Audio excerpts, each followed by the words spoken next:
Okay, welcome back.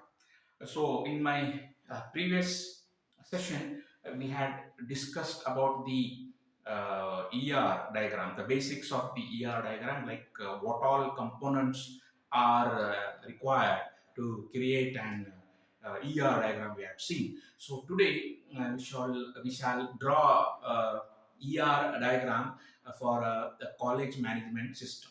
Okay, so it's because you are studying and we are part of the system, so it will be easy for us to figure out, okay, so what entities and what attributes are needed. So likewise, once when you understand, likewise you can create the ER diagram for airline reservation system. You can create the ER diagram for library system and so on. So we have to analyze what all entities may come up and how they may be related, and what may be the attributes and so on. So let us create an ER diagram for a college management system. So what we need to do is we need to show some entities. Like five entities is enough, right? You will show many entities. Like one of the most important entity in college system will be students. Okay, they are the lifeline. They are the most important part. Right. So we can show students as one entity. Then definitely, to teach students we need staff, faculty, right? So faculty can be another entity. Then we can show the department, right? The student also takes admission, or he belongs to a department. Then the faculty also teaches for a particular department, so we can have the department as one more entity. Likewise, we can have the hostel, right? So we can say that the students stay in some hostels. Okay, they stay in hostels. Like, if you're from, if you don't belong, if you're not part of that local area, then we need to stay in hostel. So we can show the hostel. That may be one more entity. Then one more thing is courses. We can show the courses, right? The yes, student takes enrolls for some courses.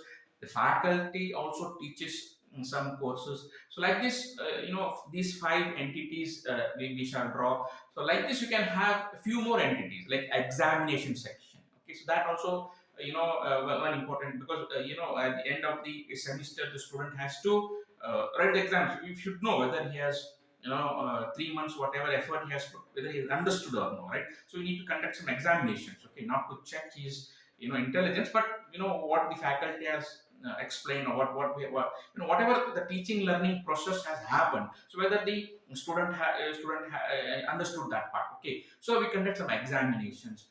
Then again we can show the weak entity, right? So parents, we can show the weak entity, right? Because you maybe have many parents in the surroundings, but not all will be invited in the college during annual day or during parent meet and all. Who will come? Okay, so only those parents will come, if their students are studying there. So through students we can show the parent as a weak entity, so that also can be shown. So but today we shall just limit our discussion for with these five important entities. Okay, so I will write down. So first we shall see the very important entity is student. Okay, student is one entity.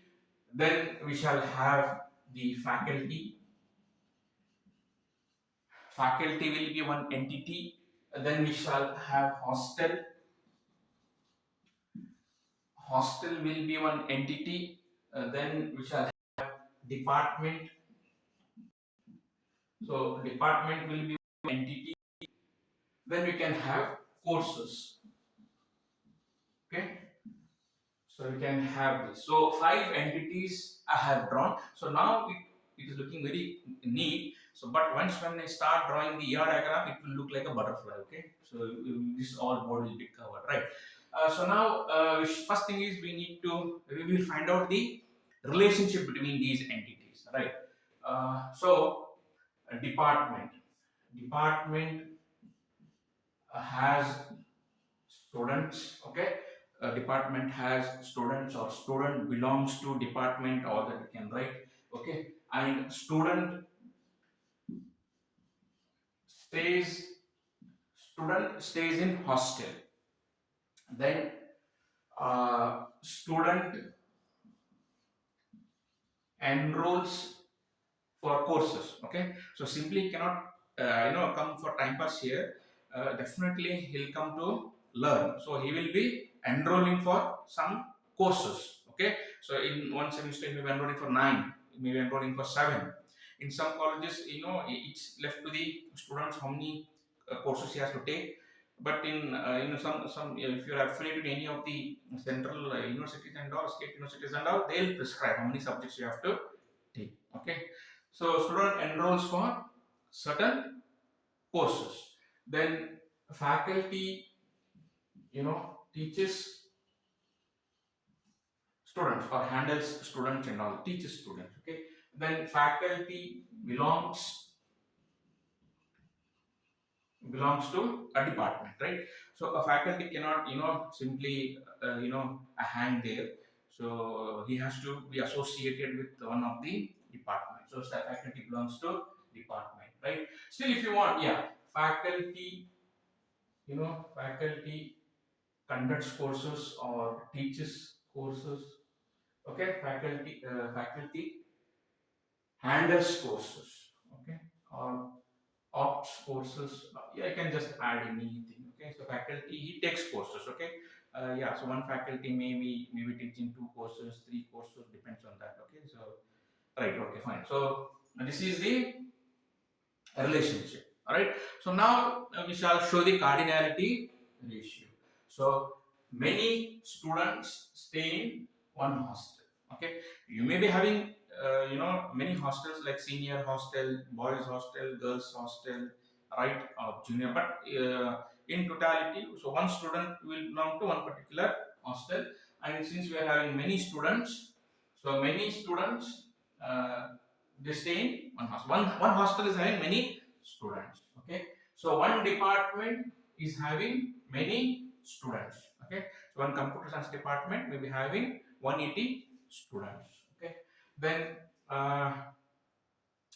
so one department may have many faculty members. Okay, so depending on the intake. Okay, so one department may have 9 faculty members, or they may have 20 faculty members, or they may have 40 faculty members, and so on. Okay, so one department has many faculty members, and one faculty opts many courses or teaches many courses. So one faculty may teach 2 courses, 3 courses. Okay, or he may teach for UG, PG, and all that. Okay, so one faculty basically will be handling more than one courses, and uh, so you may have uh, you know you may have one faculty teaching many students, or many faculty. So one faculty teaches many students, right? And one student enrolls many courses. Okay, so one student may enroll for more than one number of courses. So like this, we can just think and we can just find out the cardinality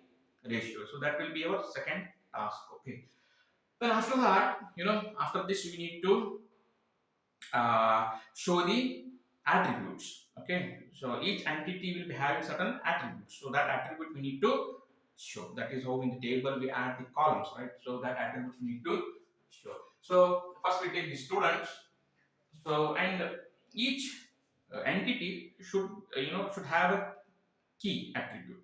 Okay, so we need to identify. Using that key attribute, we'll be identifying the individual tuple. Otherwise, a lot of duplicate data will be there and all that stuff. And to retrieve also, we need something. Okay, so student will identify which attribute. The very common attribute is roll number. Okay, so each student will be having a unique roll number. We cannot take student name because there are certain names which are very common. Okay, so many students will be having those names. So we can take the roll number. So we can take the roll number and we underline it. So it is a key attribute. Okay, a prior key attribute, roll number. Then what student has? Student has name. So this name, okay, this name you can show it as a composite attribute. Like student has a first name, they have middle name, last name, family name, nickname, and all this. Okay, so we just will add it here. Some we'll make this name as a composite attribute, and we'll add the first name, middle name, and last name. So we can show the first name, the middle name, and last name. So this will be the composite attribute. Okay, we can show that. Then they also have address. So that also can be shown as a composite attribute. Okay, you just write down, you just remember, you can add one more as address, and you can show the street name, the city, and the house name, and all that we can add. So one more attribute which you can add is address, or one more attribute which you can show multi-word attribute. Now we need, yeah, so I'm having only one number, mobile number. Then some students, this generation, they may have two, three mobiles. They may have, two, three numbers. They may have one for family, one for friends, one for special friend. Okay, so they may have these types of numbers. So we can show the mobile number. Okay, mobile number as multi-valued attribute. Okay, that's more than one value. We can add it. Then we may have date of birth. Okay, so date of birth is added, and with this date of birth we can derive the age. Okay, so if this is academic year 24-25, if he has taken admission, he'll be 18 years. Next academic year 25-26, he'll be 19 years, and so on. So his age will be changing, and this can be derived. This can be derived through date of birth, and we can show age. So age is a derived attribute. Okay. So like this, we have shown few attributes. Likewise, we can show hostel here. So we can show hostel ID. We can show hostel name. We can show hostel location. Okay. We can show like this. Hostel ID, hostel name. We can one more. You can add hostel warden name, you can add. Okay, so hostel location, in the sense, some colleges which are there, they may have hostel inside campus. One hostel they may have in the city, especially for the boys and all.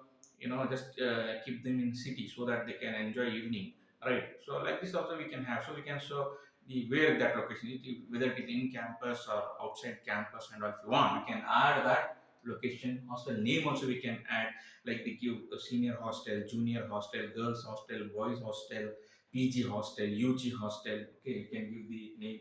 ID, we can give some location. We need to identify.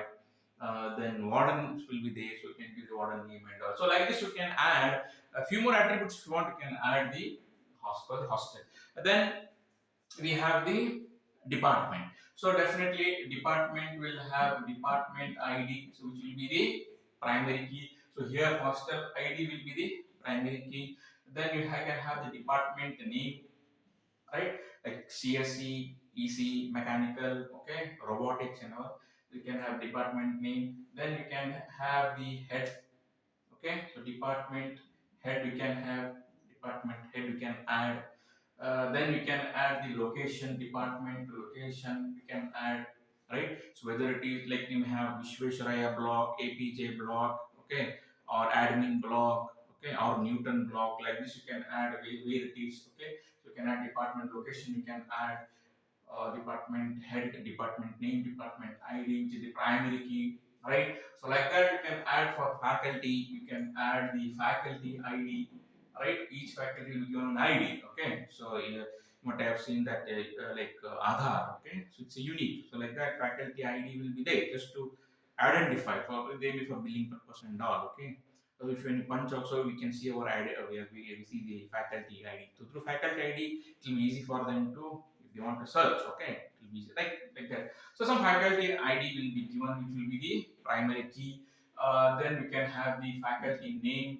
Again, this faculty name you can show to the composite attribute. Okay, first name, middle name, last name. You can give address. You can give. Okay, we can add address here. So this again address can be made it as a composite attribute. Then you can write one more is date of joining. You can add, okay, date of joining, and which department he belongs to, that also you can add. So like this, few more attributes you can add. Okay, or you can show the dependents here, family. Okay, so through you can, if you want, you can show the dependents also. Okay, then courses, we have the course ID, which will be the primary key. We will be having the course name.